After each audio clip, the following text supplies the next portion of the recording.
जो भी कोई स्त्री पुरुष एकादशी का व्रत करते हैं, छोटे बड़े कोई भी इस व्रत का पालन करते हैं। देखो यहाँ कितनी सुंदर बात कही है।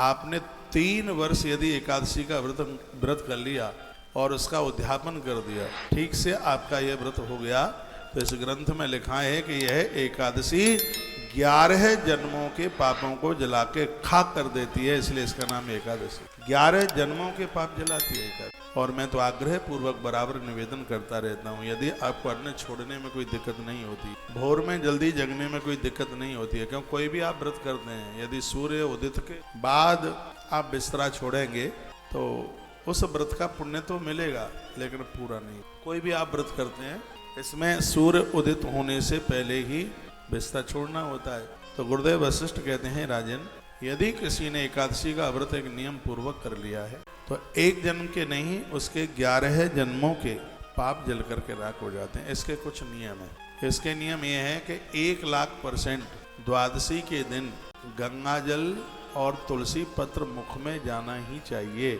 ये आप कुछ लिखने लायक बातें और आप भूल जाएंगे। तो यह द्वादशी वाले दिन तुलसी पत्र और गंगा जल में तुलसी पत्र डालिए तो तुलसी दल बन जाता है। एकादशी वाले दिन कहीं कोई ऐसा भगवत अपराध हो गया, जैसे दिन में सो गए, तो ऐसे एकादशी खंडित, ऐसे व्रत खंडित होता है। आपने तेल लगाया, सिर में मालिश करी, आपने शरीर में साबुन लगाया, और कहीं बिना धुला हुआ कपड़ा पहन लिया, कुछ जूठे मुंह से आपने देवी देवताओं को छू लिया, ग्रंथ, तो इससे भगवदीय अपराध लगा, भगवदीय दोष है यह। लेकिन जब द्वादशी के दिन जब आप व्रत खोलते हैं और आपने तुलसी दल अपने मुख में डाल लिया है, गंगा जल तुलसी पत्र डाल लिया है, तो गुरुदेव वशिष्ठ कहते हैं, राजन मानधाता, उसी समय भगवत दोष दूर हो जाते हैं। इसलिए हर स्त्री पुरुष को जो 11 का व्रत करते हैं, वह द्वादशी वाले दिन गंगा जल और तुलसी पत्र, जितने भी पापक कृत कर्म हैं, वो एकादशी के दिन चावल में रहते हैं, चने की दाल में रहते हैं, मसूर मटर में रहते हैं, और कांसे के पात्र में रहते हैं। ये ध्यान रखिए, सुनिएगा, कांसा।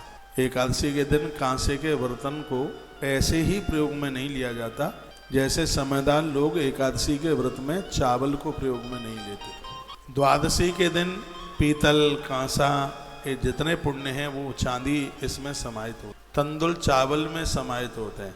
ऐसा वर्णन किया गया है कि जहाँ आप रहते हैं तहाँ से लेके समुद्र पर्यंत तक संपूर्ण धरती का दान करने से जितना फल प्राप्त होता है, द्वादशी के दिन चावल का दान करने से उतने फल की प्राप्ति होती है।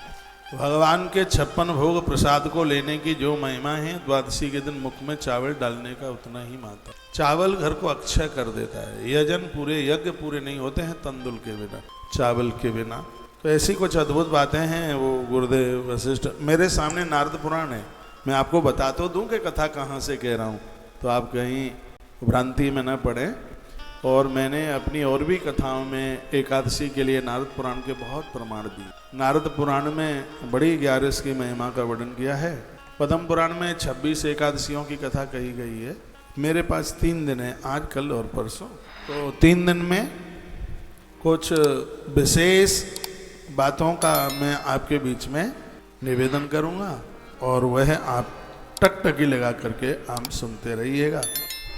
तो महात्मा वशिष्ठ और राजा मानधाता का ये संवाद जो आप सुनने के लिए जा रहे हैं। गुरुदेव वशिष्ठ ने कहा, हे राजन, एकादशी का जो व्रत है, इस उपवास के करके भगवान मधुसूदन की जो उस दिन पूजा करते हैं, आंवले से जो स्नान करते हैं, आंवला, एकादशी के दिन आंवला देह पर लगाकर और स्नान करने की जो महिमा है वो इस ग्रंथ में आप सुन रहे हैं। आंवला का रस आप पानी में डाल लीजिए या देह पर लगा लीजिए, और आधी रात्रि तक, 11 के दिन रात को सोइए मत, आधी रात्रि तक कम से कम जागरण कीजिए।